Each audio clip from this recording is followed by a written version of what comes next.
Going live here. Who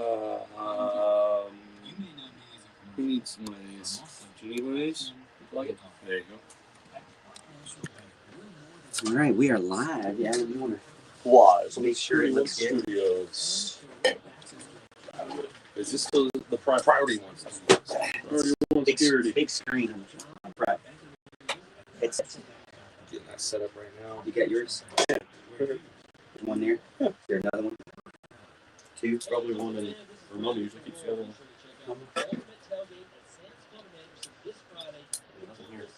So you got one. Yeah, there's two right there. Wait, no, that's a Oh, that's Houston's. that's a small headset.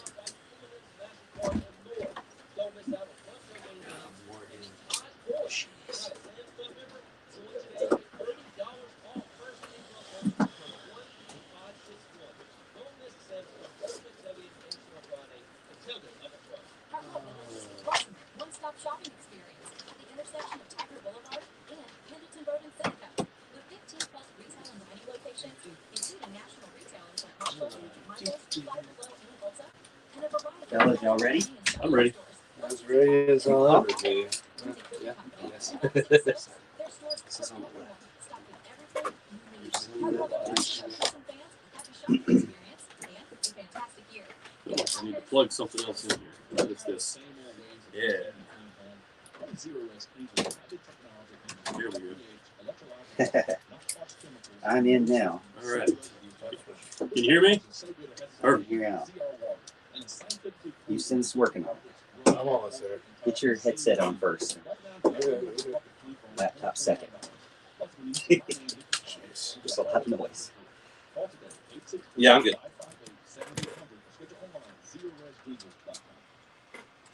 I'm Eddie Bennett. Bennett Equipment is the largest locally owned construction equipment center in America. I'm good. Sure. Yes. For 21 years, we've supplied equipment that's helped build our communities. Refuge Yeah. equipment and technical Versus the Big Owls. Bingeors tonight. you need to call me. High demand and low income. Sounds good. Don't be left out. Call us today or visit us online. And I'm going to share this out. if you have equipment, buy it or rent it from them.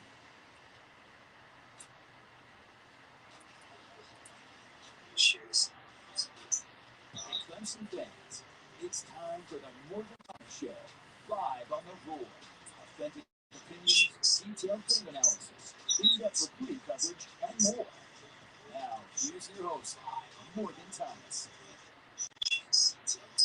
For the thousands and thousands watching on Facebook and YouTube, and the millions, you're going to give me those? Sure. Millions. And millions listening on 105.5 and 97.5 The Roar. This is the Morgan Thomas Show with Big Al and Houston. And always, Ramona, thank you again for producing the show tonight. A little bit extra. We're actually, I can't do my normal joke of they only give me an hour. Because if you listen to Walt, they're giving me, well, us. It's not always about me. No, it's you. They're giving us an hour and 20 minutes, which still is I mean, not enough time for someone like me. I mean, I've got way too much content to go through. But again, thank you so much for tuning in. Like I said, we have the show live on Facebook and YouTube if you want to get in there, but also on the radio every Thursday night, 7 p.m. And we'll be doing that through football season. Got a lot to talk about. We're going to specifically talk about the Clemson Tigers going into the Boston College matchup. I actually have a ticket tonight, or not tonight, but this weekend. I have a ticket. So we'll talk about that too. There's a little controversy there around the ticketing. But before I get into it, let me introduce to you my well, I would say not my co-host, but the best co-host in Clemson Sports Radio, Big Al, Alan Adams. Man, it's good to be here. I got to tell you, it is usually a little bit better when we're coming off a win. But hey, tonight we're gonna unpack a lot of things. I'm sure we got a lot to talk about, and it's still better than being a Gamecock, no doubt. Oh wow, got it in there early. And then also, again, Houston's, not Houston's own, but Taylor's own, Mr. Houston. You gotta nail that, man. You have it. Your name is a city. I can't help it. Yeah, I can't help that either. It was something that was given to me at birth. So, but hey, we're here. I'm not worried. It's life. It stinks. I hate it. that Clemson has lost 2 games already. But you know what? Sometimes the best years are when Clemson teams get better as they progress, i.e. 2003, i.e. 2014. Those are special years. And so if Clemson's able to get out of this funk and win, I count that as just as good a year to me. Yeah, and obviously, I think it is Thursday night, so I'm sure many of the listeners and people who have been in the Clemson world or follow Clemson Tiger football have probably talked ad nauseum about what happened against North Carolina State, and there's a lot that can still be discussed for that game because there's a lot of frustrations out there. And as you know, as always, I do a loser support group, which I don't like to do, but I did another loser support group. Normally, we only have to do 1 or 2 a year. But now it's 2 in September. So I did another loser support group, and there are varying opinions on what's going on. But one thing I always look forward to is, and I encourage fans to take advantage of, is listening to what the players have to say. Now, a lot of times they give you the coaches speak, or they give you what everybody else tells them to say. But I think sometimes you can pick out some good nuggets there. I'll go through that. But I did want to say, so I got tickets for Saturday night, which is kind of cool. It's a Saturday night game. I'm actually going to be sitting up next to the moon. That's how high my tickets are. I bought them, individual. But which that led me to go on to StubHub. And man, we want to talk about all the talk that's on social media. But let me tell you something. StubHub's ticket prices have plummeted for literally all the Clemson Tiger games. And that kind of disappoints me as a Tiger fan, a Tiger grad. Al, what's your thoughts on that? I mean, Boston College right now, you can get an upper deck ticket. I think normally face value like $40. You can get it for like $9. I mean, excluding fees. But I mean, come on, Tiger fans, where are we at? Yeah, that's pretty disappointing. Clemson is known for their awesome fan base, and we always show up, and that kind of thing. That's one of our mantras. It's our family feel. It's what we always like to preach on at Clemson. And I was telling somebody the other day, it's tough that we're losing right now and that we're not, living up to the expectations we all hope for. But this is when they need us the most. Oh, and this is when I want you to show up and be loud and be proud. Let's get them back on track. And we talked about this previously about how I was spoiled to the fact of not going to games because they were all blowouts. And now my opinion is kind of changing in the sense that I'm actually kind of excited about going to the game because I want to see what this team can do. I believe in what Dabo Swinney is doing and has done. And yes, it is a big obstacle to overcome. I think the ticket prices wouldn't be so plummeting so bad if the team had maybe won while still scoring 40 points. Losing the way or not won by scoring 40 points, losing while scoring 40 points. Now that they're losing and having very extreme difficulty getting any first downs, it is making it difficult for people to want to go watch that. I can understand that.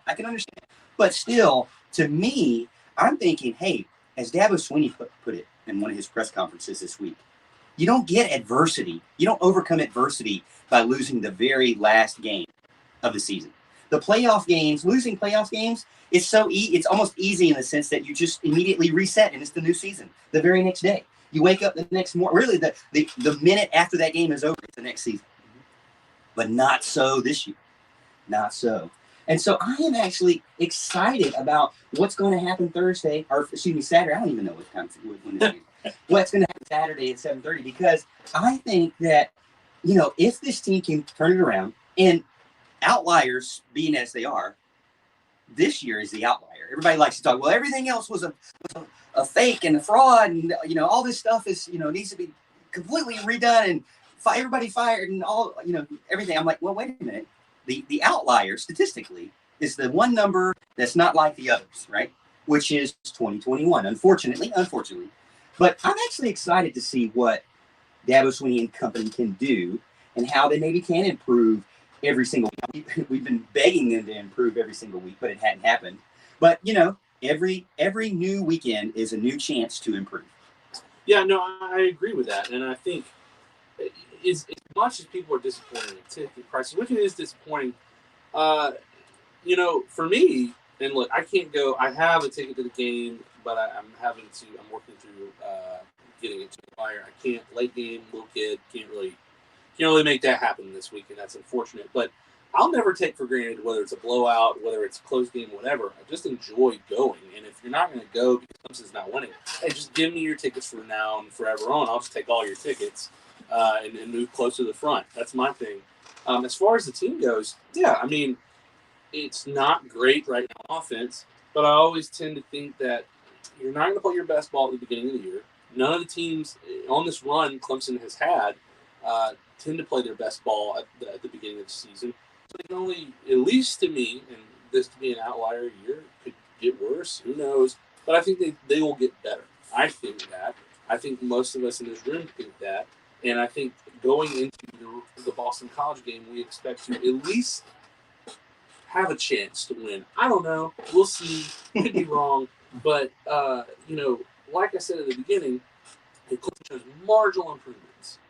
And they win games. They end the season. And if they end the season with a win, I'd count that as a special season given the adversity that happened at the beginning of this season. They still have an opportunity to get to the ACC championship game. Now, it's going to take them, figuring it out quickly, i.e. this weekend. Yeah. But I don't think they have a playoff chance at all. That is slim to none, my friend. I don't know that that's going to happen. But, yeah, they're going to have some help, but they can certainly get back to the ACC championship game. And I want to make this clear. I should clarify our comments from before. It's really not the ticket prices that bother me. I don't care if they're $1, as long as people are in the stands. Oh, okay, yeah, that's true. But maybe it will be popular. Yeah, maybe it'll still be packed, but everybody will be able to get some concessions. That's right. Still have extra. Exactly, a couple frozen lemonades or something like that. But it's usually there's a correlation between prices going down and less people having demand and wanting to show up. So, but hey, as long as the stadium's full, I don't care. The reason why it really caught me off guard is because I didn't go the IPTAY route. I know I had a lot of friends telling me to do it, but I decided to do the single game tickets. There was a 3-game package, and I was like, okay, I'm going to do this. I'll do the 3-game package. I know it's going to be upper deck.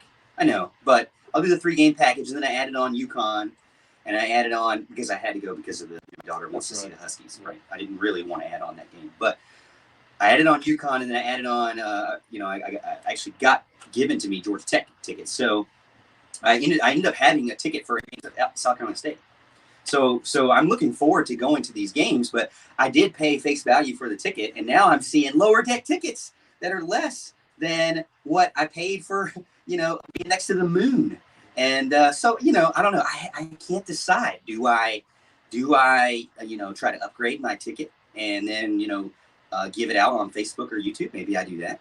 I mean, I would always want to give it out to a fan of the Roar or a fan of the show or whatever, or maybe a veteran like myself, give it out to one of those.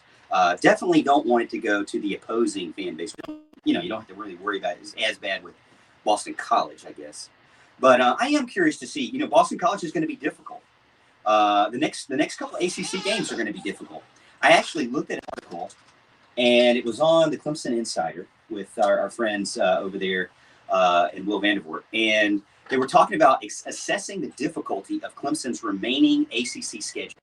Man, what a 180. Okay, this was written by Davis Potter. What a 180 we have done since the summer.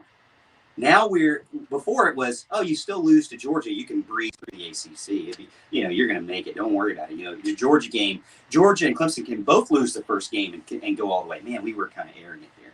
Yeah, we were kind of arrogant. I got to admit that. But now, reviewing the schedule, reassessing the schedule, if you will, Boston College, they have level of difficulty high. Syracuse, don't give it to me. Don't do this to me. Don't do this to me. Level of difficulty, moderate to high. Pittsburgh, level of difficulty, that's a away game. Syracuse is too. High, which, did they not? They didn't put in Louisville? I don't know. I don't see Louisville here yet. But Florida State, okay, here's Louisville. Florida State, moderate. And then Louisville, high. Wake Forest, high. You're basically telling me that it's going to be a challenge, high to moderate challenge for all those games, the remaining of the season? Well, and right now you can sit here and say, yes, they're all going to be a challenge. And yeah, they right now, the way that it looks, it will be. But as Coach Hafley Boston College said this week, Clemson's inches away. And if opposing teams are saying that, then what are the actual coaching staff, are the players on Clemson's team, Clemson's coaching staff saying as well? Because, if they are able to put it together and you're able to string together 1, 2, 3, not close wins, you actually score more than 14 points in regulation, then you might check those down a little bit more instead of moderate to high or whatever. That's why I don't put a ton of stock in immediate knee-jerk reactions to something like this, because it discounts improvements on Clemson's offense. Yeah, certainly. I'm going to have to disagree with that statement a little bit in the fact that I don't know that Clemson's inches away. I'd say feet away right now. They're struggling on many levels, and they've got a lot to figure out for sure. I mean, Houston and I were, I believe, telling Morgan, our wonderful host, to relax a few weeks back while we were in the Prop Studios, and well, he was right on a lot of the things he was saying. Yeah, I don't like to say that. It doesn't feel good. It doesn't feel good coming out one bit. Anybody else want to get in on the Vibe Broadband Hotline, 864-654-7627? Please get in and tell me that I was right. You don't have to do that, okay? He doesn't need to hear any of that kind of garbage. But, yeah, I mean, they're right. Or you were right about a lot of that stuff. We did show the improvement that Houston and I thought we were going to show. Now, that's not to say we can't over the course of the year. I'm still thinking that's certainly a possibility. But right now, we're struggling, and every game absolutely should be moderate to high on our radar right now, because we just haven't proven that we can score enough. We're really disjointed on offense right now. A lot of injuries on defense. So, yeah, absolutely. I think they're right in that assessment. I think one of the things that has not been a thing in so long is that other teams, specifically ACC teams, feel like that there's blood drawn. They smell it. They're ready to pounce right now.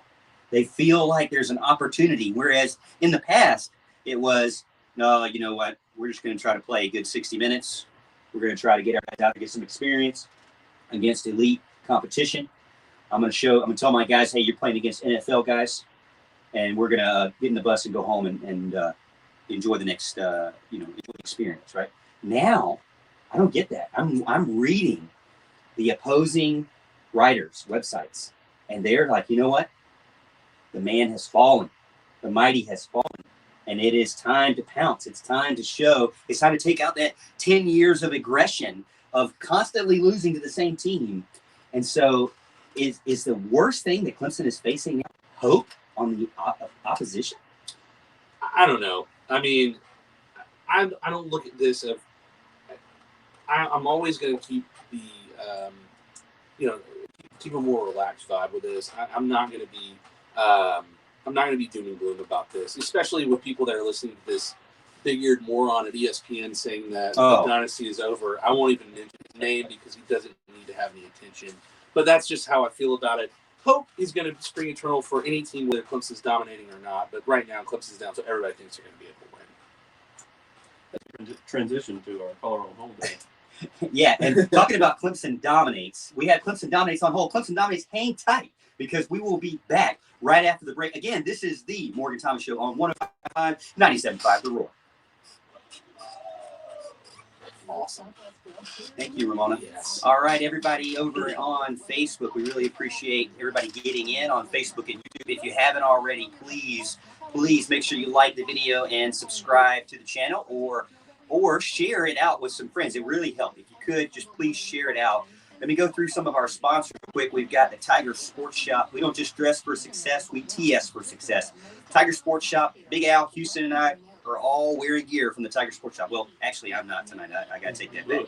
I am wearing my own The Morgan Thomas Show shirt, but they're the premier place for all Clemson things Tiger sports related athletic apparel. We shop there so much that we decided that they had to be a sponsor for us. So we really appreciate Sean and Julie for sponsoring 364 College Avenue, or go check them out, tigersports.com.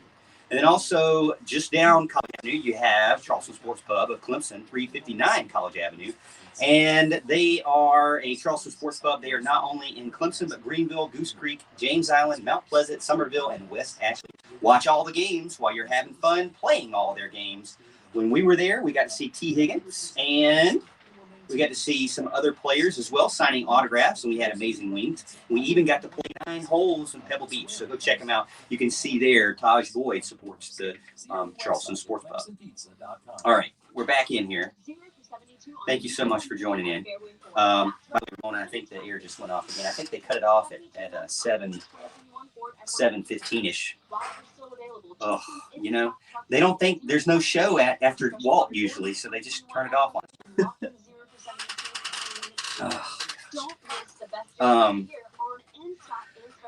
So when we get back from break, we've got Clemson dominates, and let me get in the chat real quick to see what we got going on here. Jesse West. Let me start from the top here. Well, I already said his name, so it is to have some struggles. I feel like it develops character, and I think our players and coach always develop well through times like these. That's a good question. We'll bring it in on the show, and we'll continue to talk, because that's what DJ Uyanale mentioned, and it's something that I think will be good to talk when we get back on the show. If you haven't gotten in on YouTube and Facebook, get a question in, get a comment in. We'll try to get it on while we're on the air. The service team at George Ford delivers the same integrity and honesty found throughout the company from the service director, Bert Johnson, who has been there for nearly 30 years. No fees and make a model service, even though Saturdays are for one with free pickup. And I'm going to share it out. Do yourself a favor. Call 834 and have your vehicle serviced at George Ford. My phone's a little behind. The Clemson Tigers are all in. Are you? 105.5 something. This Saturday, the Clemson Tigers return to Death Valley as they take on the Eagles from Boston College. As we enter Week 5, the Tigers are looking for a big home win to keep up the momentum in ACC play. This broadcast begins 3 hours before kickoff with the Tiger Tailgate Show. Catch it all right here on the Clemson Athletic Properties Network. Catch all the action. Yeah, I always forget my pen to write it down. 105.5 and 97.5, The Roar. We hope you never have to experience water, fire, or mold damage to your commercial or residential property. But if you do, Service Master of Easley is here for you and ready to work with 24-hour emergency service. Because we will go through those, I think. Mitigate smoke and odors, making your home livable again and your company open for business fast. As fully licensed contractor, Service Master of Easley knows what to do when you don't. For all your water, fire, and mold restoration needs, call Service Master of Easley at 864-855-2373.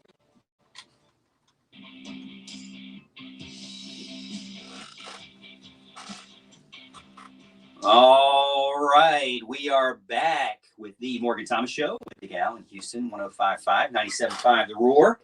And we're going to continue talking about Clemson football, and we have on the line, let me go ahead and see if I can get him on. Clemson dominates. Clemson dominates, you're on.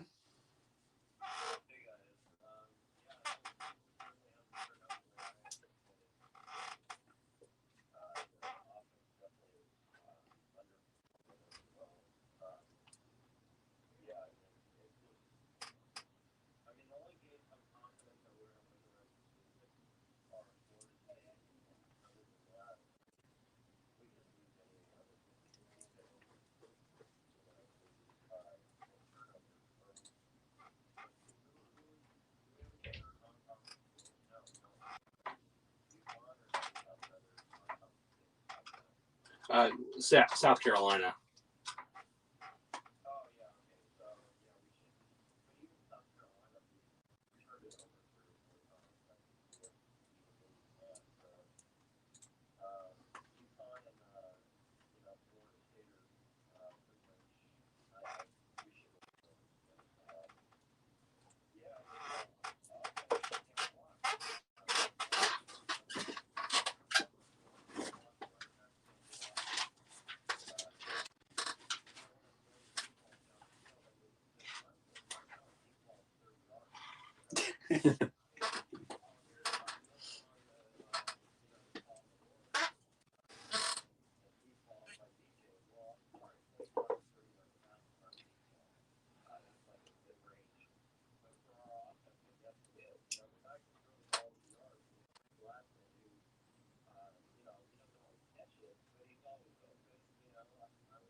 I agree with you there. Clemson dominates. I think that there are opportunities to go downfield for the remainder of the year. I think one of the things that I want to draw your attention to, though, is there were a handful, not many, and I have my own questions as to why Clemson didn't take more deep shots or the timings of said deep shots during the game. But there was a time, I believe in the second quarter, it was about a 30 or 40-yard pass to Joe Ngata, and the NC State defender was just draped right over him, just blatant pass interference.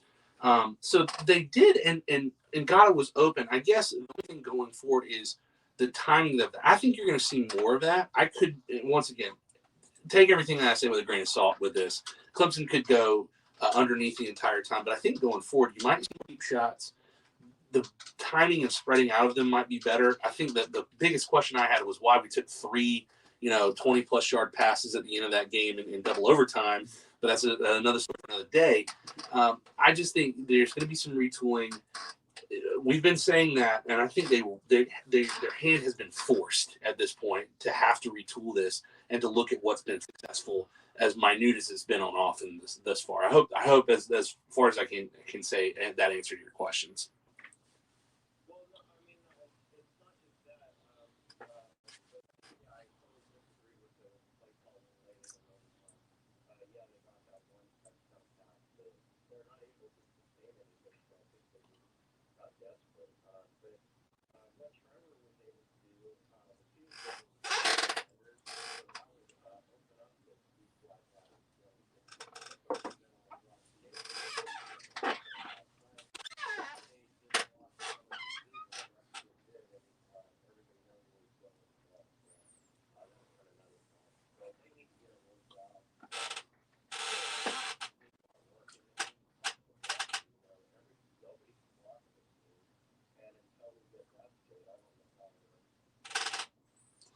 Yeah, I agree with you. Clemson dominates. Look, a lot of things I think may be happening with DJ is the fact that you're talking about he locks on receivers, and he has. I've noticed the same thing as well. A lot of people have noticed that he's doing that. But, hey, when you've got an offensive line that can't block anybody seemingly right now, he may think, hey, this is the guy I need to go to. He's the one that's going to be open on this play, and I'm not going to have time to even look at anybody else. I totally agree with what Houston was saying is I think we need to take some more deep shots. We've been talking about that for a couple of weeks. We're not getting any open passes regardless right now. Nobody's getting any separation unless it's just kind of a busted play downfield like for the Ross touchdown.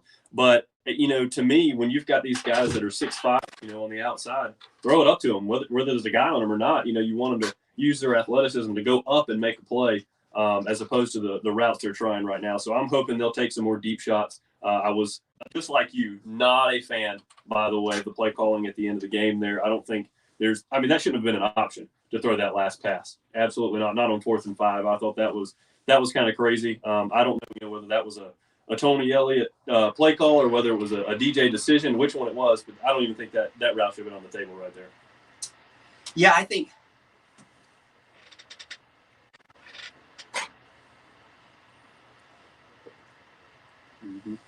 Yeah, you make a lot of great points, and I think that things are aligning incorrectly. Unfortunately, we have a lot of big-time wide receivers out there, but it seems like you have 4 number 1 wide receivers. You have 4 outside wide receivers.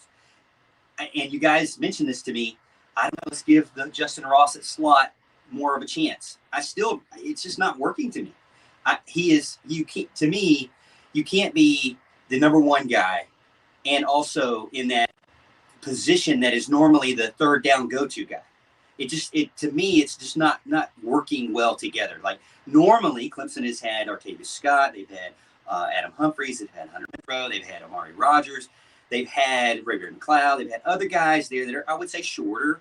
They're also more shiftier, they're quicker, they have a different skill set. I watched a touchdown from Hunter Renfrow on Sunday, and the play was drawn up a certain way, but you saw what he could do with his nimbleness, his lack of size, I guess you could say. He did 3 or 4 moves to get open and then catch a touchdown. And that's not how they drew it up on. They didn't. That offensive coordinator did not put in all those different, misdirection moves he did. But that's what's so good about him. That's what we miss, I believe, is because You need wide receivers that can make those shifty, short, quick moves in space and get in, in coverage and then get into space. And it doesn't need to take 15 yards. It doesn't need to take 20 yards. It needs to be very quickly done within the 6-yard range, I would say, to be able to make space for themselves. And again, over on YouTube, they're saying Hunter Renfrow is the Mac Daddy of getting open, and that is true. Yeah. So you can't expect everyone to be like him or Amari Rodgers, NFL level guys.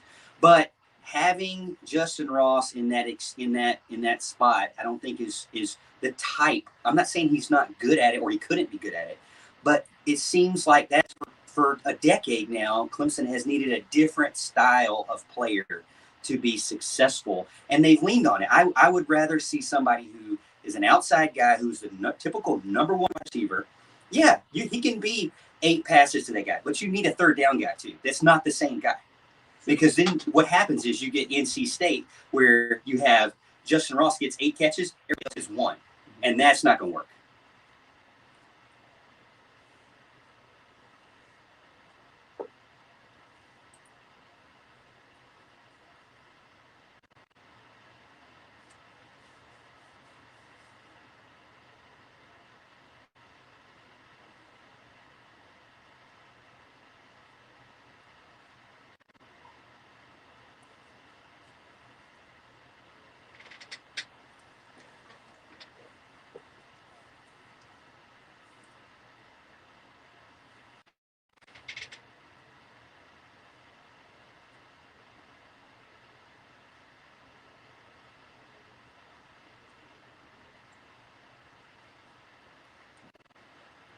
Well, I'll say, I agree and disagree. I'll say that I don't know if, I'm not really sure. Like you said, he hasn't had that opportunity, the number one outside guy, because he did it his first year. His second year, I believe that was the year he got injured or whatever. So he's only really played one full season, right? But I would say for the slot position, I agree with you 100%. He doesn't seem to be that, go-to slot guy that Clemson needs. Well, a couple of things. One, he came in 18, who's behind T.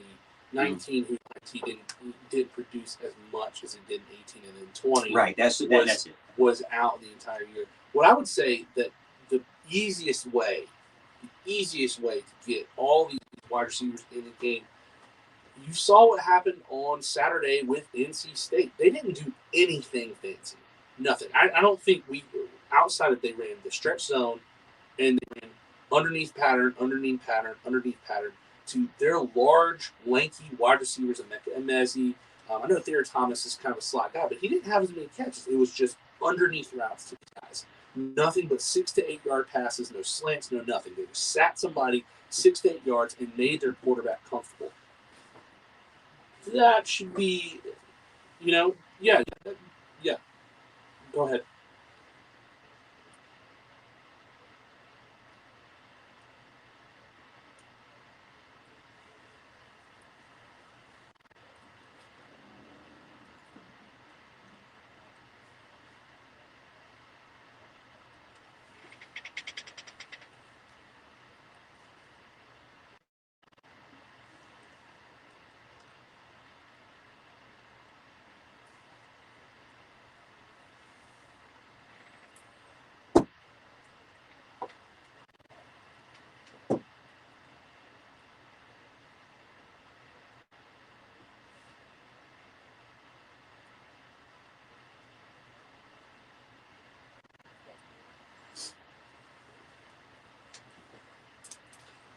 Yeah, thanks. Clemson dominates. I'm gonna have to go ahead and let you go and go on to the next caller. We got somebody else in, but before we get that caller, I did want to say, I think this is we can. I don't want to beat up on Ross, because I think he's a great player. But I will say this: it is a lot more than just one thing, because he made another great point about the offensive line, and he also made a great point about the running game. I mean, there are so many different things that have not been going right. Now, if you ask DJ, DJ says it's just execution. They're doing great in practice. It's not transitioning. Now, I've heard doing great in practice, not transitioning. That's called cornhole for 4 years. And, to continue to be an elite team, You can't wait 4 years to figure out how to move it from practice from Friday to Saturday. Fridays to Saturdays have got to be fixed quickly. You know, they're saying that it looks great in practice, not looking great on, on Saturday. And to me, I'm like, okay, well, the nation and other teams are not going to wait around for that, especially the fan base. We want it now. I mean, I want it yesterday, right? That's right. And look, I mean, I think one of the things we need to remember, and Houston mentioned this earlier, that NC State was using these quick, twitchy receivers to get open over the middle for short games, and NC State was able to do it all game on us. And that's something I think that matters. I don't think the Justin Ross experiment at slot is a failed experiment yet. I think he's done okay there, with the exception of the fact that I still think he looks timid out there. But as far as working the slot position, I don't think it's something he can't do. It's not ideal, maybe, but what are your options? Okay, everybody wants Will Taylor. Everybody wants to talk about Troy Salato. Troy Salato is now going to be redshirted. If we read that right earlier today, maybe I think it was. And he had some injury issues, came in late, so he's kind of not your guy. Will Taylor was going to be counted on to be quarterback. Nobody in their right mind thought Pumachan was going to come back as fast as he did. There are really no other options. You can't really. I mean, Pumachan, I worry. Like he just had an Achilles. Yeah, that's a serious thing. Even if it was a half tear, a 1/3 tear, I don't know. It is still very serious. Very serious. Hey, we're going to get Milton on the other side of the break. We're going to go to an early break and bring him in for our third segment. But again, this is the Morgan Thomas Show on 105.5 and 97.5 The Roar.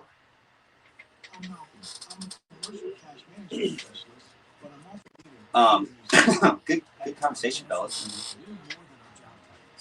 So I want to get into the offensive line, but we definitely need to I really want to get into Boston College for sure, because I don't want to go down the path of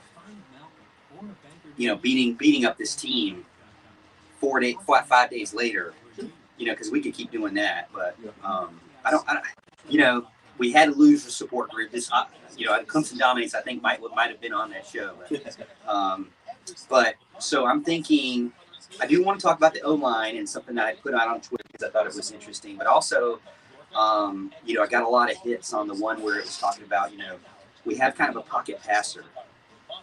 We have a Ross, which is completely different, and then we don't have a lot of junior, senior, graduate offensive linemen that are contributing. And I want to get into that because there is an issue that happened in 2017 and 2018 that I think is causing that. And so I want to get into it. But then I definitely want to get into Boston College because I'm going to piggyback off of that because everything I read from Boston College is they're licking their chops. They're ready to go. And they're ready to basically take the title. They're a very confident fan base, right? I mean, I know this Krusty Buster gets in and says the squeakiest chair. This is literally the squeakiest chair. Does this chair squeak like this for Walt? I'm gonna tell Ben to get me a new chair. All leather. You do that. I want like the man cave extraordinaire. Ramona's like, not gonna happen. I asked for that. He'll give me like a stadium bench. Yes. That's like hard and hurts. Yeah. Yeah, would. We'll get you a heated chair. Yeah. Oh, that'd be nice. Yeah. Get a couple of those. I appreciate everybody getting in. Brookstone. So at the top of the hour, we'll do the last two sponsors, and then we'll maybe after 8 o'clock we'll try to get into our picks against the spread. Okay. Stuff. Oh wait, we had to do workforce of the week. That's what we did. Yeah. You know what? I hadn't even picked mine, so I had a couple in mind. I'm gonna be Brent Venables about it. I'm gonna wait till Alan does his first, and then I'll get mine. I have like 2 or 3 I can think. Yeah. I've got who I have. I have my number one, but I was like, well, if someone picks it, then I'll go to my number. Yeah. That makes me tired. I'll cover it so Morgan doesn't steal it. I'm gonna have to. You can watch it look at my paper here. Yeah, I'm gonna have to hold on that because I don't even. Hopefully you know. Hopefully you pick somebody that's injured and not playing like mine. Pretty much. I don't know what happened to mine. Colorado State just came out of nowhere. Dude. Yeah. I had 1 carry for 2 yards and never came back in the game. Wow. Unbelievable. I saw the score. I was like, oh, Penn State's looking pretty good. I bet you know they got a lot of good yards. And I look out there and I'm like, yeah, that's not good. I'm not sure what happened. Didn't really play at all. No, he didn't play at all. One snap. He got hurt, right? Or I no? don't know if They he got hurt didn't or get hurt at all. They just didn't discipline know. issues kind of thing. I don't know. I read a few things online. Is he worse? I mean, maybe as a linebacker at Ohio State. Did you hear about that? He got waved off, like wanted to sub in at the end of the game, and one of the starters waved him off. So he got mad, walked off the field. They brought him back in, and then after they brought him back in, he was throwing his gloves into the stands, taking his jersey off on the sidelines. So they had to escort him back, and then he was tweeting F-bombs and stuff at Ohio State in the locker room while the game was going on. Excellent. Oh, absolutely. Anything to have in Ohio State. I mean, So we have the Park National Bank, where you mean more, you pick 'em contests. We have 10 games. Right now, we are leading the pack. I was about to say, you've got to be leading. When I say you, I mean we, but Yeah. it's your name attached to it. So when it goes badly, it's definitely You have two great coordinators there. Somebody says there's too many big egos in the wide receiver room. DJ just got his driver license, I heard. Offensive line needs help, I guess is what they're saying. My first Clemson player I remember is Kenny Flowers. You know, Hi, this is Jeff with the Concave. Rusty Buster. Rusty Another Buster. school's It's a great back in session. It's time to get ready for fall sports tailgating. I got ripped one for my recent video. Did you see the new video that I put out? For DJ basically saying that, you know, it's just mental mistakes and they need to just get back to basics and execution.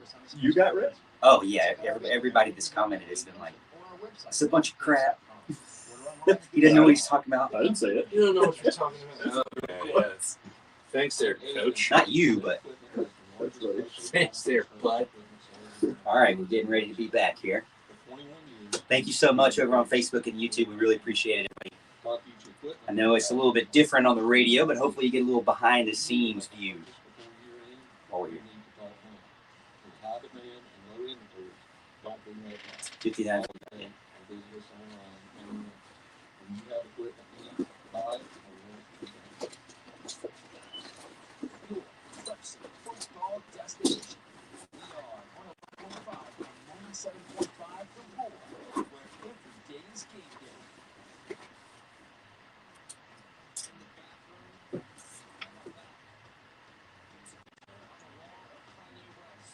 Oh my goodness. Oh my goodness.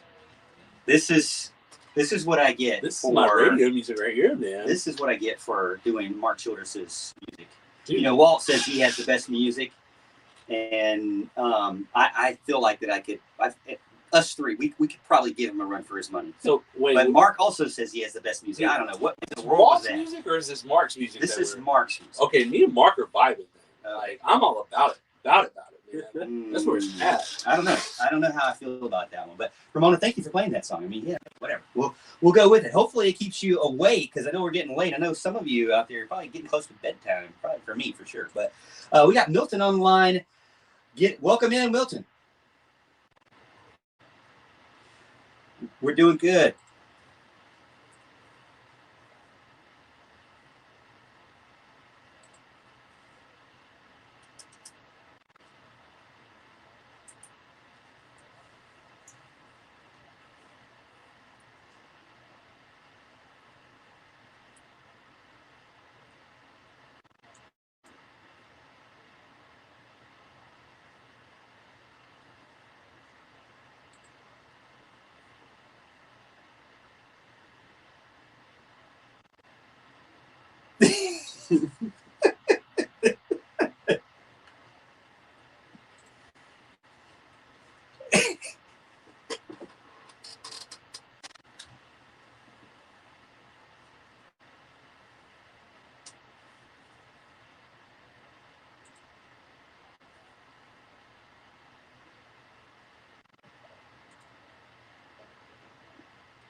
Well,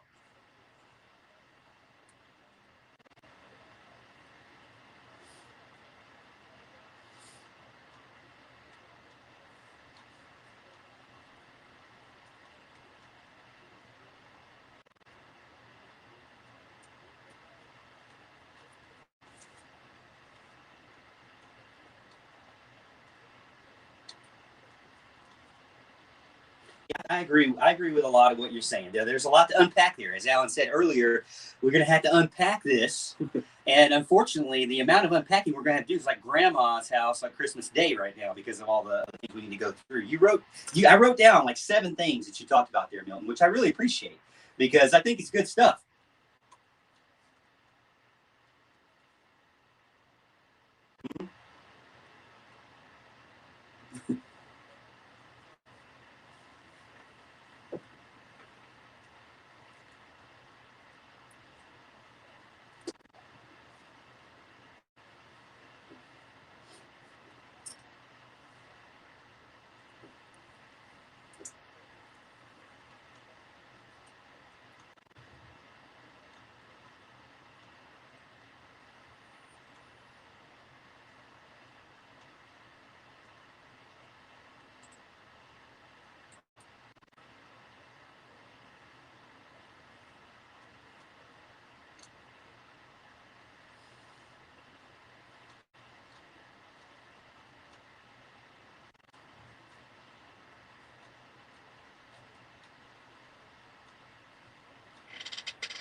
I can see a lot of that. Now, I will say, I went on Twitter recently, and one of my more popular posts this week, which I'm very proud of. I would say viral is like 20 people, right?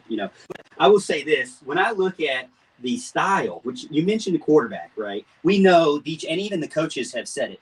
The RPO is not there because he's not keeping it. I mean, it's basically a running play every single time and the 2 times he caught it, the 2 times he kept it, actually, Al, he went for like 60 yards total. Yeah. So I was like, wow, the two times where they moved the ball finally, he actually held on to the RPO and ran it up and set them up for a touchdown the very next play on one of them. So I agree with you there. I think it is a unique situation because of recruiting. And it is weird to me, as you mentioned, and I've said this to you guys, I don't know if I've said it live on air, but they have recruited I would say Trevor Lawrence. What was the things everybody picked on him about? What's he doing playing pickup basketball on Thursday nights? What's he doing playing pickup basketball on Sunday nights? He was a basketball player that was really good at throwing the ball too. Like, he's very good at both, right?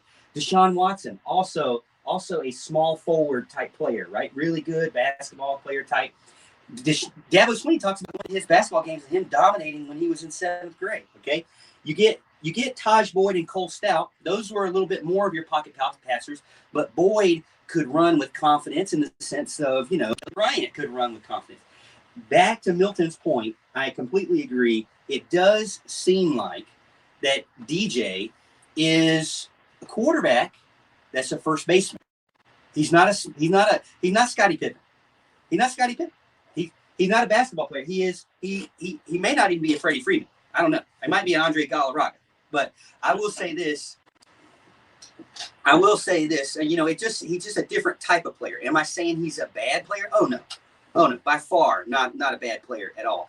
He has an amazing cannon for an arm, and when he can be put in a position to succeed, it will work out for him. I believe. I do. I just think that this offense needs to tweak because, as you mentioned, as we mentioned the last segment, they don't have their traditional slot receiver that they've had for 10 years. They don't have their traditional running quarterback as they've had for 10 years almost.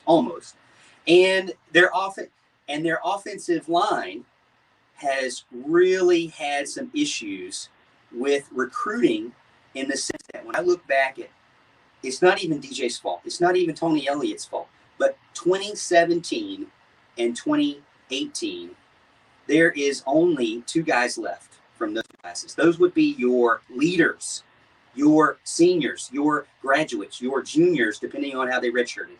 Those would be your leaders of that offensive line. You got Bockhorst and McFadden.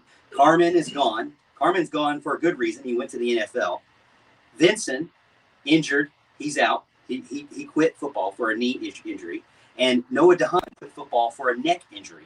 So you really, not only did Clemson under recruit in those two years, I believe, but they also missed on 2 out of the 5, and 1 out of the 5 is gone, no longer helping the team, which, like I said, is a good thing. He's in the NFL, but they're really struggling for that depth. Hey, Milton, thank you for calling in, sir. I appreciate your questions and your thoughts. We're going to go ahead and keep going because we got a ton of callers coming in. We want to get to them, all right?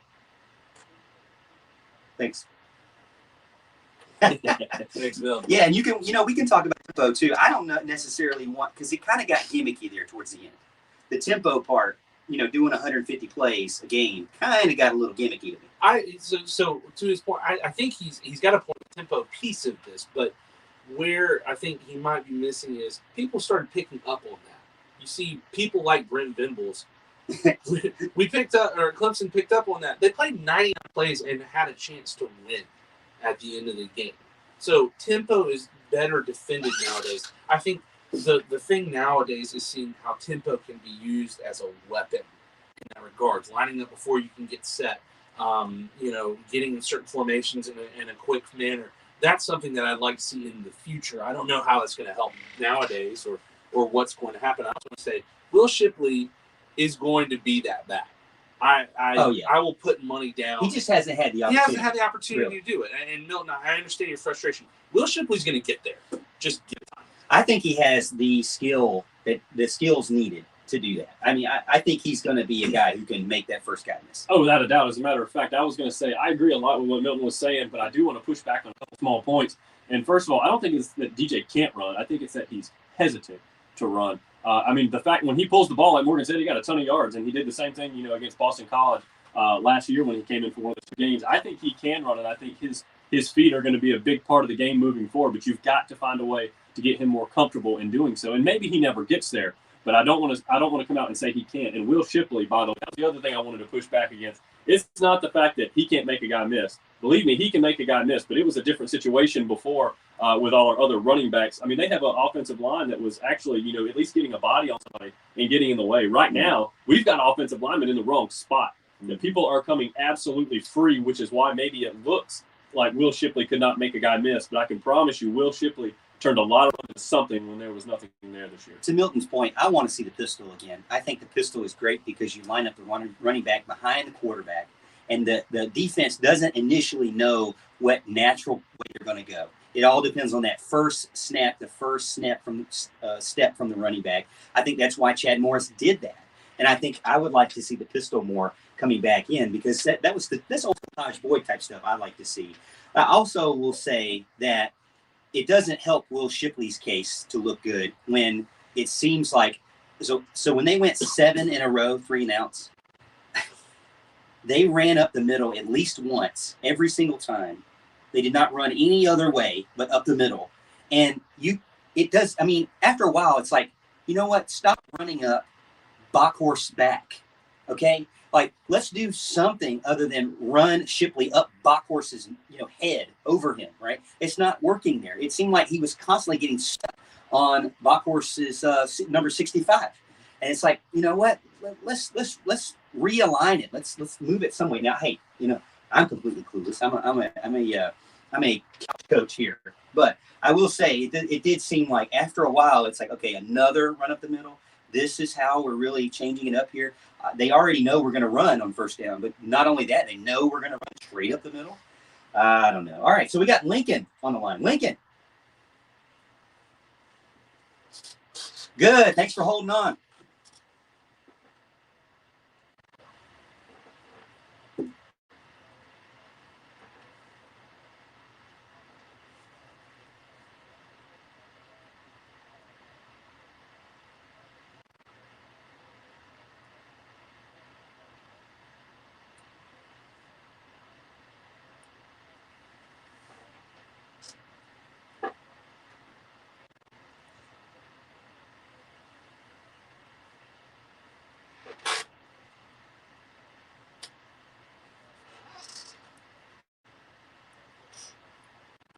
All right. Thanks, Lincoln. I appreciate it. Thanks for your support over on Facebook and YouTube. Again, it's the Morgan Thomas Show on Facebook and YouTube. That's where we got started, me and Big Al. And we're coming up on a break here, and we'll be back for our 8 to 8:20 right before the Jaguars game tonight.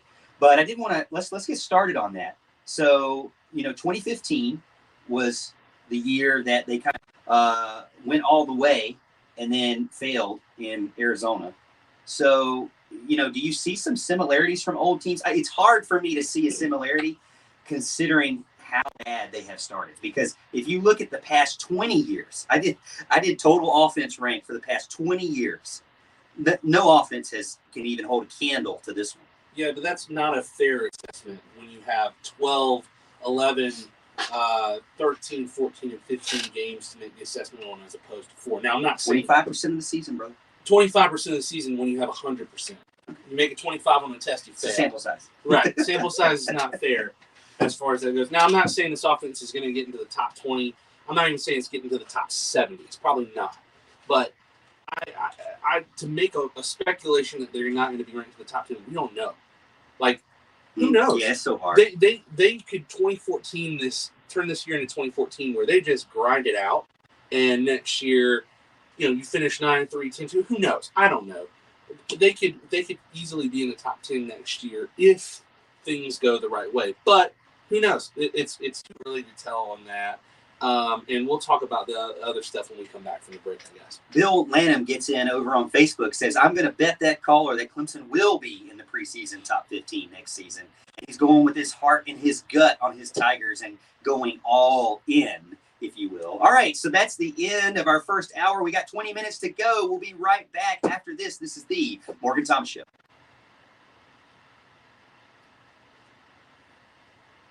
Oh my gosh, I cough so bad. These muffs get on my ears, man. Oh man, They get my ears. I'm such a wuss. Huh? I'm always complaining that. We got 2 sponsors. Yes. All right. So let me pull up the sponsors real quick. And all right. So Tiger fans, Greenville is a wonderful place to call home, and take it from me, a great place to grow your family. The housing market can be an extremely competitive and intimidating place. If you don't have the right agent, that's why we recommend our friend and local agent, Lana Smith with Live Upstate SC Real Estate. She is a native of Greenville and has been serving the needs of families in the upstate for over 20 years. You need an agent proficient in navigating the world of multiple offers who will put your needs first and guide you through the process. Let Lana help you achieve your real estate goals. Call her today, 864-608-8313. Again, that's 864-608-8313. And let's get moving. Solid work. Thank you for that. All right, Big Al. All right, we're going to talk about our last sponsor, Heating Cooling Services, Inc. They serving Anderson County and surrounding areas since 1980. Heating Cooling Services, Inc. is your residential and commercial comfort expert. Anything from preventative maintenance of your home HVAC system to overhaul the commercial chiller or anything in between. Your If you want to breathe easier and be nice and cool in your home or business this summer, or warm and cozy in your home or business this winter, give Heating and Cooling Services Inc. a call. You're going to want to talk to Mark or Jason Trammell. That number is 864-224-7655. Again, that number is 864-224-7655. They will take good care of you and make sure that you tell them the Morgan Thomas Show sent you. You're still breaking something over here. It's back. What are you doing, man? I thought I was getting the remote to that. I was going to try the Virginia-Miami game. And I was like, oh, gosh. Ow. I've destroyed operations of the radio station. Yeah, I don't know. Just don't touch it. Just don't touch it. Ramona's shaking her head. It's fine. She's like, just walk away. Just walk away. We're okay. I had YouTube TV, by the way. So. I also, I have and YouTube TV. I have everything. I have all my bases covered. All right. We need to get into the picks against the spread. I think it'll be fun. I don't know. We're bombarded with callers. We are. It's a good thing. It's fun. It is fun. Yeah, keep calling everyone. It's great when you do that. But I see we actually had several that have ended up having to drop. I think you've got to start taking the Qualk approach. What's the Qualk approach? Hey, I appreciate the call. And you get them off and answer. Morgan. Jeez. Yeah. You get one question. Everybody gets one. Hey, it depends. I mean, like Clemson Dominates came on, and that was good. It was a good conversation. It was a long conversation. But, as long as you don't have people in the queue, no big deal. Alan, Bill says, Alan not speaking tonight, or does he have laryngitis? What's he talking about? He says you're not getting any thoughts in tonight. Get out of here. My thoughts have been brilliant, as usual. His thoughts have been on point. Very rare, but on point. Yeah. I did get another big owl that texted me on my personal text line that I've been stealing the words from their mouth. Krusty Buster says, I thought you said we're stopped. We're no longer bashing DJ. Now you're getting me started. I just want to know where the name Krusty Buster is. Yeah, where did Krusty Buster come from? Give us the background on that, Krusty. When I write a television show one day, Krusty Buster is going to be a character in it. Don't worry about it.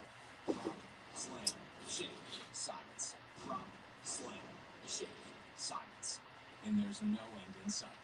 We test, so it runs. The absolute best service at the best price. Visit HitmanAC.com today for coverage all year long. Hitman Heating and Air Conditioning has been proudly keeping an upstate comfortable. Don't tell everybody, hey, it's bedtime. Just hang up this stuff. Okay. Don't forget. I was supposed to say it's bedtime. Don't forget your orange pajamas. No, that would have been What? good. Oh, I just need to read the script. That would have been good. But hey, it's bedtime and just leaving it like that. Not, Hey, it's bedtime. at least say it kind of like. Don't forget your orange pajamas. That's what I want. but you got to do the top of the hill. Oh yeah. Totally forgot it.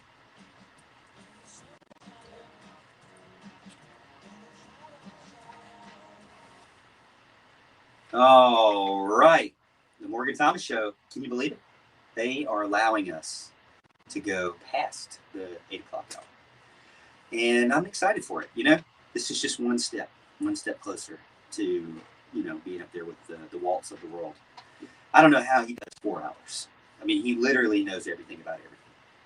And, You can do 4 hours without nothing. I can't. It's the Seinfeld of radio. That's what the Morgan Thomas Show would be with 4 hours. Alan would love to be the Seinfeld of radio. Actually, I guess we are the Seinfeld of radio. All right, so again, it's the Morgan Thomas Show. We're continuing to speak on the Clemson Tigers, which is our #1 team. We're all graduates of Clemson, and so we love them dearly. I will be going to the game. Are you guys going? Yeah. Houston's not going to the game. Alan, you going to the game? I'll be there in some capacity, as always. Yeah, I will be there. So I'm going to be cheering them on, see if they can turn it around. I'm actually really excited for Phil Maffa. I was disappointed when he was kind of, going to be on the red shirt track. We did 2 videos of him, and he has a following like a JoJo. I mean, he has so many people wanting to watch his videos. He's got a big fan base. I'm looking forward to seeing what he can do. Maybe he brings out 10,000 fans on his own because he's that popular.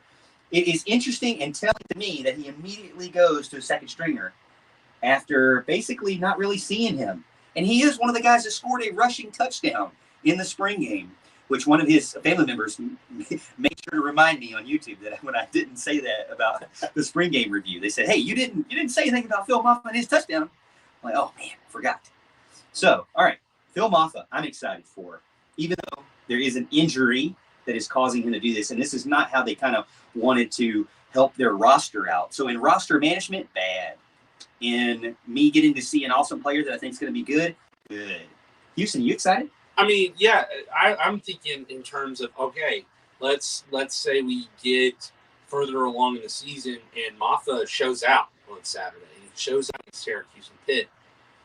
Are we going to have a two-headed freshman monster coming into the Florida State game with Shipley and Maffa? What's going to happen to Pace? Like, is Pace going to be pushed? Is Pace going to show up? This player that Dabo has raved about for the last 2 years about how his workman-like mentality has really showed up, how he's played really well. Is this finally the time where he steps forward? Could this be the boom for the running back position that we need? And then, it just goes from there. But I don't know. We'll see. And when I mention Phil Maffa, I immediately get the comments on YouTube saying, well, who's he going to run? Who's he going to run behind? I mean, the offensive line is struggling so bad right now. Mm-hmm. Without DJ's 2 scrambles that were good, they would have had like 40 yards total on the offensive running back game there.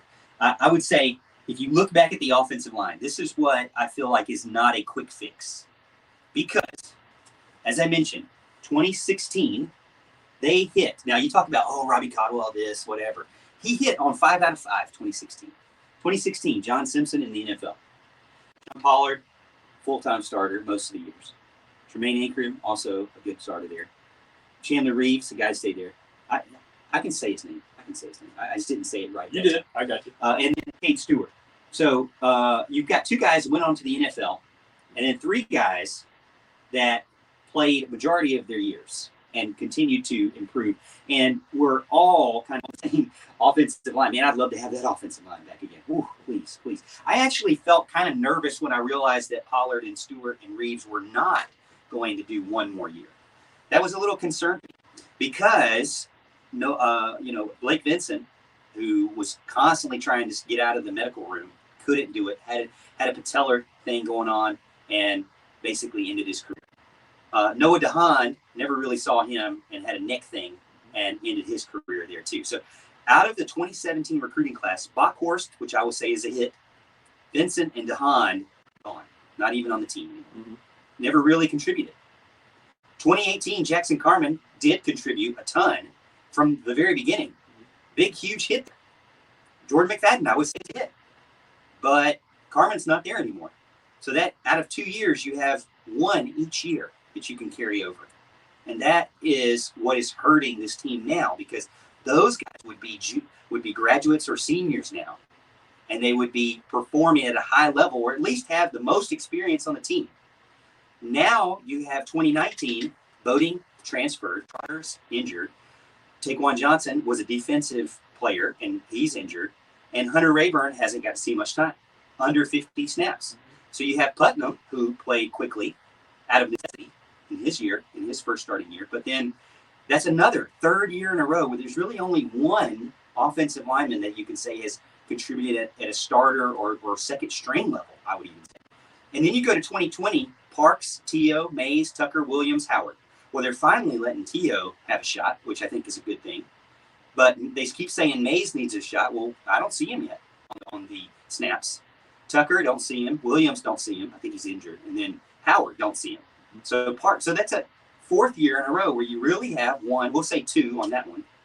So 4 years, 1, 2, 3, 4 people that you have. And that is showing where the depth is right there. They're just not there. It's just not there. And then you have 2021. I'm not going to say much about 2021 because you really can't, in the offensive line perspective, hold them accountable to much. But Tate is somebody who did get a chance to play quickly. And I think Pennington would have had a chance to play quickly if he didn't tear his ACL. So I think, while they seem to be getting a quantity, they're suffering from 2017 and 2018, which has nothing to do with DJ or the play calling. Yeah, I mean, there's been a lot of complaints with this fan base over the past several years about not taking enough offensive linemen. Now, we get that one class where we had like 5, and that's what people want every year. They want you to sign 5 linemen every year. Well, the fact of the matter is we don't have enough scholarships to do that. Clemson has, a working number of offensive linemen, 15, 18, somewhere around there, something like that. It's kind of what they hold. And offensive line is also one of the most difficult to project when it comes to high school. So that's why a lot of people don't like to see the undersized guys. They're like, hey, if I'm going to project somebody, I'm going to get a big boy to be out there. And sometimes that works. Sometimes it doesn't. Sometimes you can have an undersized guy that overperforms, and that's fine.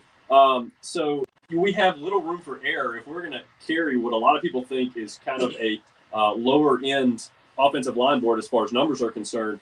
You've got to hit on all the ones you bring in, and we've had some injury issues as well. Like you mentioned, there's tons of them on there. I still am bitter over years and years ago when JKJ was not able to play.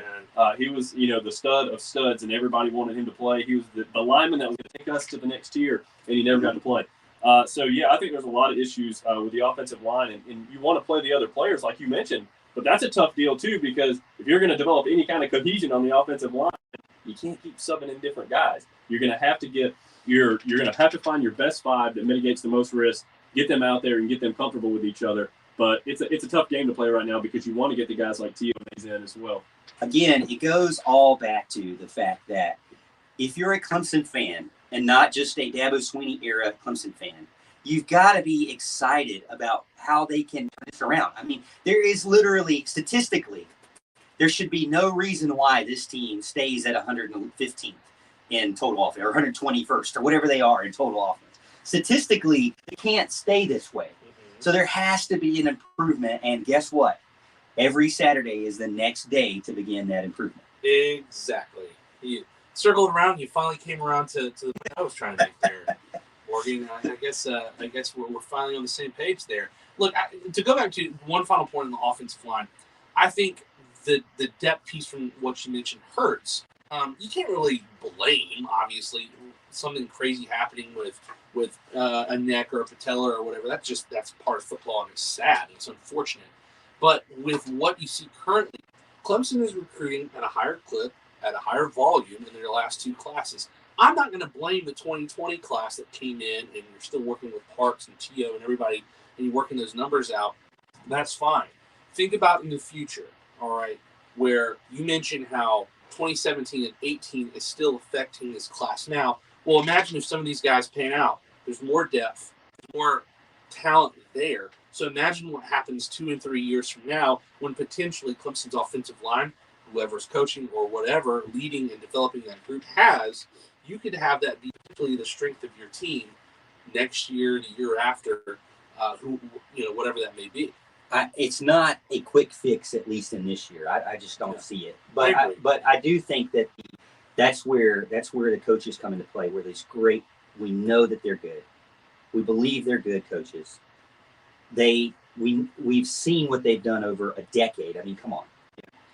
But it is a sales mentality. What have you done for me lately? I've won sales awards. I've gone to certain events, and then the next year, my senior managers say, "Hey, why are you doing so bad?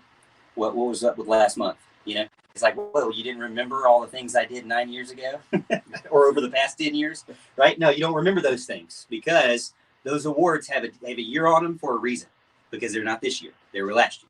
And so let's move on. Let's go into our picks against the spread, because I want to talk about a few of our You Pick 'em contest, Park National Bank's You Pick 'em contest, where you mean more. I'm going to talk about a few.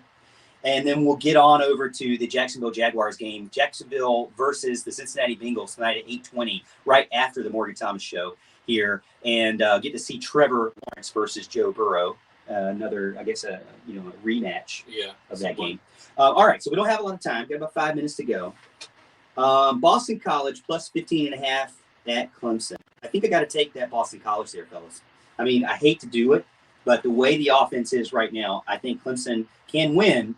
But I just don't know if they can win by more than 2 touchdowns.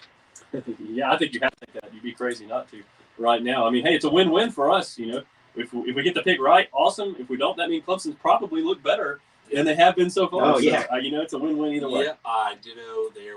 By the way, we're 26-14, leading the pack of the Roar hosts. We're the best pick-em score hosts so far. We can win the pennant. And that's what's going to happen. We may not win the Constructors' Cup because our team is not doing good, but we may win the Drivers' Cup.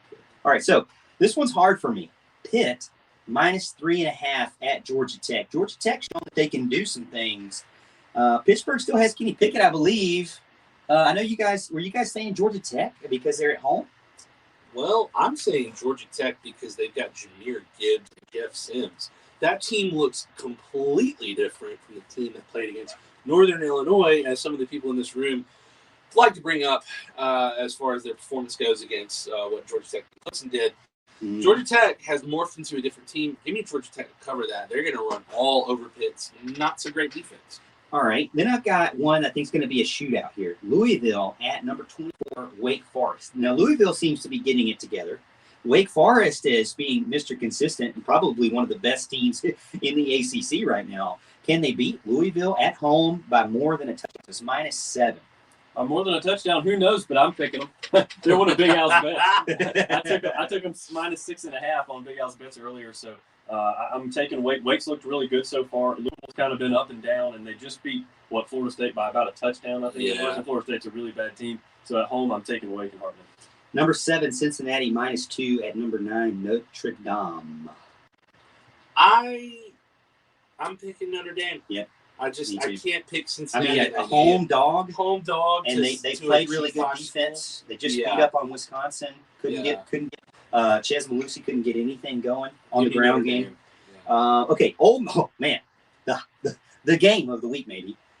Lane Kiffin, number 12, Ole Miss at number 1, Alabama -14.5. Already listened to Walt say pick Ole Miss with the points, and I'm going to go ahead and skip you both, and I'm going to take Walt on that one.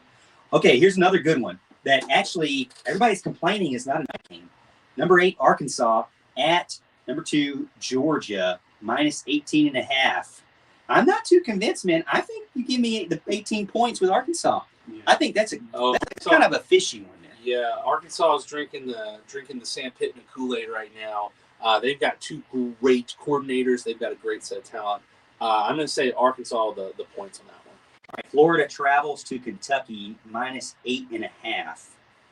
Oh, of course. You come to me on this one. I wanted the layup of Arkansas taking the points. Okay. This one is a really difficult one, honestly, because Kentucky has looked good at times. They've had turnover problems, I think. Kentucky, you can always count on them to beat South Carolina. Well, maybe not always. But. Almost always. With the exception of last year, I believe it was? I mean, look, I get it. I roll with Kentucky a lot of times. I'll pick them with the number. I just can't. I can't really do it here. I'd like to say Florida, might have a little hangover effect from Bama and whatnot, but they have looked pretty good for the most part this year. Heck, they took Bama down to the wire, but I have to take the Gators here, even though this one is one of the ones I struggled with the most. All right, so one that I think is kind of interesting, number 6, Oklahoma, -10.5 at Kansas State. Does Kansas State still have Skylar Thompson? I mean, this year? Yeah, I believe so, but they're going to I think they're going to win the game on Saturday. I think Kansas State beats Oklahoma.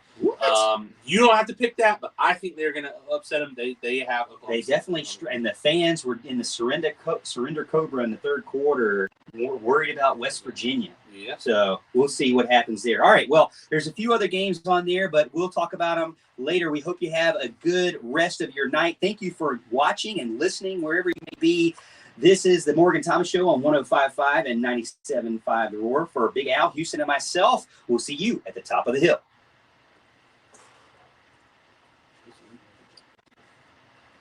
You're supposed to lead into the Jaguars. Oh. I can only do so much. Boo. I try. You also didn't do the workhorses of the week either. I can make a video on that. I had a note down there. Workhorse. Wait, so what? What time? So Alan was picking on me about wanting to. I should have said something about the Jaguars, but I kind of did a little bit earlier because I knew I was. Boo. I didn't.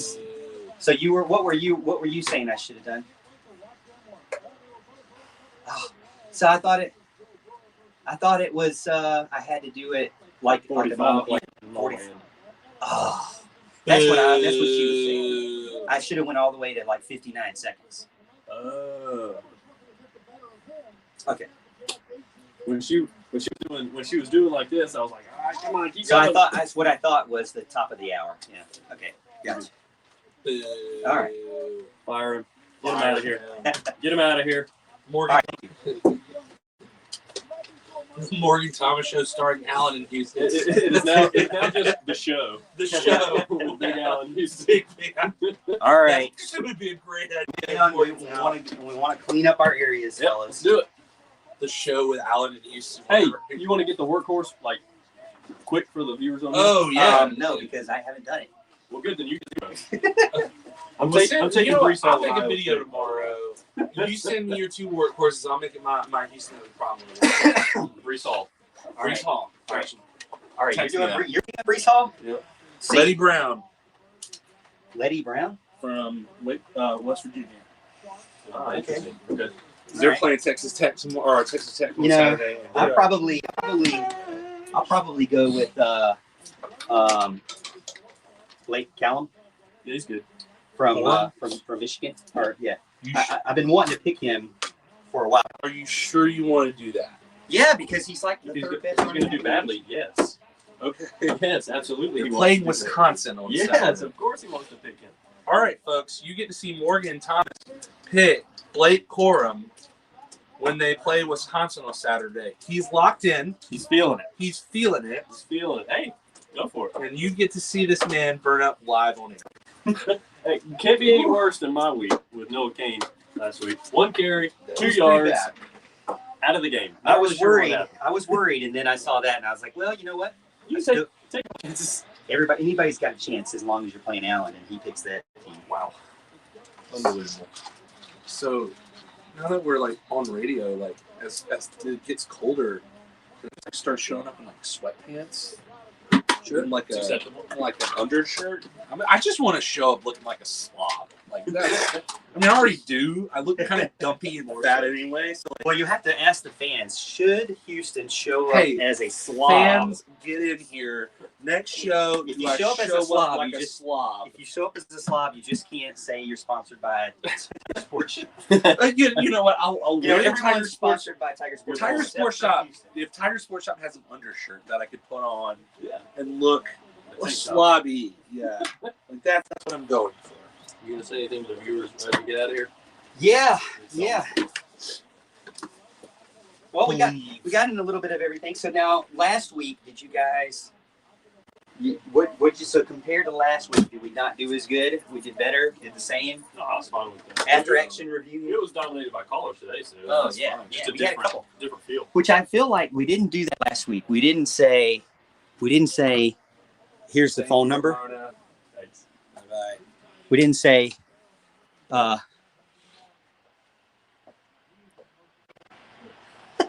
We didn't say anything about the callers last week or the phone number, and so nobody called in. But now we say it.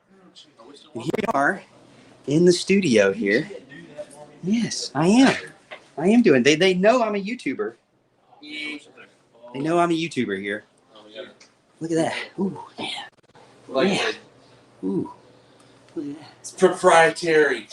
No, it's not. This is the lobby. This is the lobby. All right. What's up, everybody? We're still going strong here. James says, great show. Krusty Buster says, really no reason why he had that name, by the way. Oh, Just a regular old name. He just likes to be in the crustiest of the upper crust of crusty people. All right, fantastic. Hey, So Krusty Buster, tell me if I should be a slob next week. I think you should, Houston. Yes. I'll allow it. All right. So we're going out to the car now. This is like true behind the scenes. I wanted to do this last week, but we were so It's busy. so impressive. Yes, we are here. And we really appreciate everybody getting in over on Facebook and YouTube. I'm going to end the live stream now. Thanks again. And we will see you, everyone, Tiger fans, at the top of the hill.